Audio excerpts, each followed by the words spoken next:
থামছে না সীমান্তে পুশিন আতঙ্ক। অভিযোগ রয়েছে ভারতীয় সীমান্তরক্ষী বাহিনী বিএসএফ রাতের আধারে সীমান্তের কাছে লোকজনকে এনে বাংলাদেশে ঠেলে দেওয়ার চেষ্টা করছে। সম্ভাব্য পুশিন ঠেকাতে সারা দেশের সীমান্ত জুড়ে নজরদারি ও টহল জোরদার করেছে বিজিবি।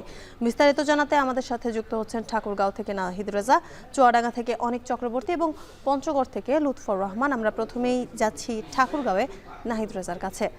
নাহিদ, সীমান্তে পুশিন ঠেকাতে বিজিবির তৎপরতা কেমন দেখছেন?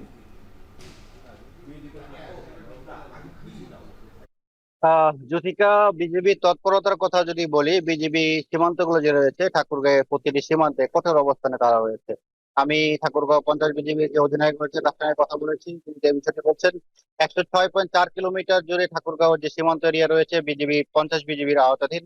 প্রতিটি সীমান্তে তাদের টহল জোরদার করা হয়েছে, তাদের নজরদারি জোরদার করা হয়েছে। এর পাশাপাশি রাত্রে দিনে সমানতালে কিন্তু বিজিবি কাজ করছে। আপনাকে যদি জানিয়ে রাখি, বিশেষ করে রাত্রে বেলা অর্থাৎ ভোর রাত্রে বিজিবি টহলটা আরো বেশি জোরদার করা হচ্ছে। কেননা গেল 6 তারিখে ঠাকুরগাঁও হরিপুর উপজেলার একটি সীমান্তে ভোর রাত্রে বিএসএফ অবৈধভাবে পুশিন করার চেষ্টা করেছে, যদিও বাংলাদেশ বিজিবি সেটি কঠোরভাবে অবস্থান নিয়েছিল, যার কারণে সেটি কিন্তু 2 দিন পরে বিএসএফ কিন্তু সেই পুশিন চেষ্টা করা ব্যক্তিদেরকে কিন্তু ফেরত নিতে বাধ্য হয়েছে।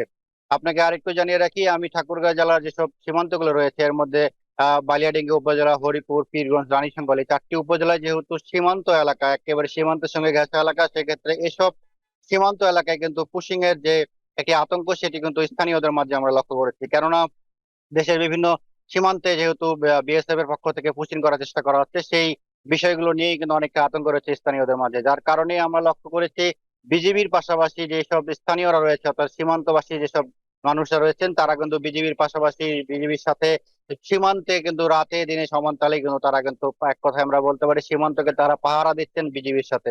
আমরা স্থানীয় অনেকের সঙ্গে কথা বলেছি, তারা যে বিষয়টি বলছেন যে বিএসএফ এর পক্ষ থেকে যেভাবে অবৈধভাবে পুশিং করা হচ্ছে এটি তাদের জন্য অনেকটা লজ্জাজনক। বিজিবি পক্ষ থেকে বলা হচ্ছে তারা অনেকটাই কঠোর অবস্থানে রয়েছে, কোনোভাবে অবৈধভাবে বাংলাদেশে প্রবেশ করতে দেবে না কাউকে। জ্যোতিকা, এই ছিল ঠাকুরগাঁও থেকে আমার কাছে। এরপরে চলে যেতে চাই চুয়াডাঙ্গায় অনেকের কাছে। অনেক নতুন করে পুশিনের কোনো ঘটনা ঘটেছে কিনা সেখানে জানাবেন। জ্যোতিকা, ঠাকুরগাঁও নাইট যেমনটি বলছিল যে চুয়াডাঙ্গাতেও কিন্তু সেই একই অবস্থা। চুয়াডাঙ্গার যে 85 কিলোমিটার সীমান্ত রেখা রয়েছে, সেই 85 কিলোমিটার সীমান্ত রেখায় কিন্তু বিজিপি টহল জোরদার করেছে। বিজিপির পাশাপাশি আসলে সীমান্তবর্তী যে মানুষ জনসাধারণ রয়েছে, বাংলাদেশের যে জনসাধারণ রয়েছে, তারাও কিন্তু আসলে বিজিপির সাথেই আসলে বলতে গেলে এক প্রকার টহল দিচ্ছে। তারাও রাত জেগে পাহারা দিচ্ছে, কোনো প্রকার যে আসলে অবৈধভাবে সীমান্ত পেরিয়ে যেন বাংলাদেশে অনুপ্রবেশ করতে না পারে, সেজন্য কিন্তু বিজিবির পাশাপাশি সাধারণ মানুষও আসলে টহল দিচ্ছে। এছাড়াও বিজিবি কিন্তু সীমান্তে জনসাধারণের মাঝে সমাবেশ, উঠান বৈঠক, এছাড়াও লিফলেট বিতরণ করেছে। জানাতে বলা হয়েছে। জ্যোতিকা, চুয়াডাঙ্গার যে 85 কিলোমিটার সীমান্ত রেখা আছে, সেই সীমান্ত রেখায় 2টি ব্যাটালিয়ন কাজ করে। একটা হচ্ছে চুয়াডাঙ্গা 6 বিজিপি এবং 58 বিজিপি। এই দুই বিজিপির অধিনায়কের সাথে আমার কথা হয়েছিল, তারা আমাকে যেমনটি বলছে যে টহল জোরদারের পাশাপাশি সীমান্তে কিন্তু আসলে অতিরিক্ত বিজিবি সদস্য মোতায়েন করা হয়েছে, যার ফলে কিন্তু সীমান্ত একেবারে চাদরে ঢাকা হয়েছে। চুয়াডাঙ্গার যে 85 কিলোমিটার সীমান্ত রেখা রয়েছে, কোনোভাবে অবৈধ অনুপ্রবেশ করতে দেওয়া হবে না বলেও দুই অধিনায়ক আমাকে যেমনটি জানিয়েছে যে তারা সতর্ক অবস্থানে রয়েছে। একটা বিষয় জানিয়ে রাখি জ্যোতিকা, যে বেশ কিছু আসলে আমাদের কাছে খবর এসেছে যে সীমান্তের ওই পারে, অর্থাৎ আমি এখন যে জায়গাটা দাঁড়িয়ে আছি এটা হচ্ছে বারাদি সীমান্ত, চুয়াডাঙ্গার ঠিক গুরুত্বপূর্ণ একটি সীমান্ত। এই সীমান্ত দিয়ে কিন্তু আসলে অনুপ্রবেশ হওয়ার আশঙ্কা করছে বিজেপি। কিন্তু এই বিজেপি এই এই এই যে সীমান্ত রেখা রয়েছে, এই সীমান্ত ভারতের সীমান্ত খুব কঠোর ভাবে আসলে পাহারা দিচ্ছে। পাশাপাশি একটা বিষয় জানিয়ে রাখি যে ভারত সীমার ঠিক ওই পারে আমাদের কাছে খবর আছে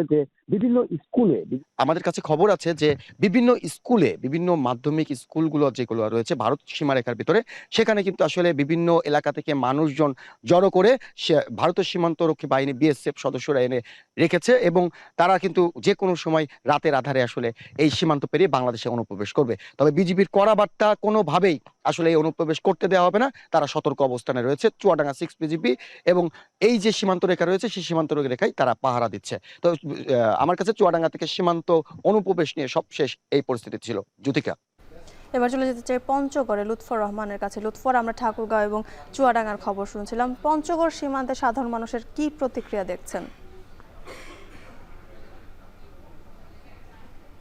জ্যোতিকা ঠাকুরগাঁও এবং চুয়াডাঙ্গার মতোই কিন্তু পঞ্চগড়ের একই অবস্থা। পঞ্চগড়ের যে তিন দিকে ভারত বেষ্টিত একটি জেলা এবং বাংলাদেশে শুরু হয়েছে এখান দিয়ে সর্বোত্তরের এই জেলায় কিন্তু শান্তিপ্রিয় এই জেলায় ভারতের যে বিধানসভা নির্বাচনের পরেই কিন্তু সীমান্তগুলো বেশ আতঙ্ক বিরাজ করছে, বিশেষ করে পুশিনকে ঘিরে। আমরা দেখেছি গেল শুক্রবার এই ভারতের বিধানসভা নির্বাচনের পরে প্রথমবারের মতো 10 জনকে ভারতের সীমান্তরক্ষী বাহিনী বিএসএফ বাংলাদেশে তাদেরকে ঠেলে দেওয়ার চেষ্টা করে এবং সীমান্তের নোম্যান্স ল্যান্ডে বিজিবি সদস্যরা তাদের আটকে দেয় এবং সীমান্তের নোম্যান্স ল্যান্ডের মধ্যেই তারা প্রায় 3 দিন সেখানে অবস্থান করে। সেখানে নারী সহ শিশুরাও সেখানে ছিলেন এবং তারা কিন্তু এই সীমান্তের খোলা আকাশের নিচে ঝড় বৃষ্টির মধ্যে খুব মানবেতর দিন পার করেছেন। এক পর্যায়ে বিজিবির করা অবস্থানের কারণে বিএসএফ তাদেরকে রবিবার মধ্যরাতে তাদেরকে ফেরত নিতে বাধ্য হয় এবং আমরা দেখেছি যে এর মধ্যে কিন্তু বিজিবি বিএসএফ এর সাথে কয়েক দফা পতাকা বৈঠক করেছে কোম্পানি কমান্ডার পর্যায়ে, ব্যাটালিয়ন কমান্ডার পর্যায়ে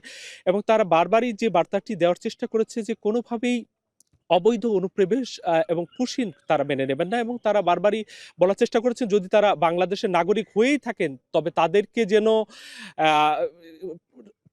আইনি প্রক্রিয়া মেনটেন করে তাদেরকে যেন বাংলাদেশে ফেরত পাঠানো হয়, এই দাবি কিন্তু তারা বারবার করে আসছেন। এবং আমরা দেখেছি যে পঞ্চগড়ের যে 288 কিলোমিটার সীমান্ত এলাকা রয়েছে সেখানে কিন্তু বিজিবি তাদের নিরাপত্তা জোরদার করেছে, টহল জোরদার করেছে এবং বিজিবি গুরুত্বপূর্ণ পয়েন্টগুলোতে বিজিবি জওয়ানদের মোতায়েন করেছে এবং আমরা দেখেছি রাতে স্থানীয়দের সাথে নিয়ে তারা রাত জেগে পাহারা দিচ্ছেন এবং কোনোভাবেই যেন কোনো সীমান্ত দিয়ে পুশিনের ঘটনা না ঘটে সেই চেষ্টা তারা করছেন। এবং আমরা জেনেছি যে ভারতের ওপারে বিভিন্ন হোল্ডিং সেন্টারে কিন্তু এখনো মানুষজন এনে বিএসএফ পুশিনের চেষ্টা করছে।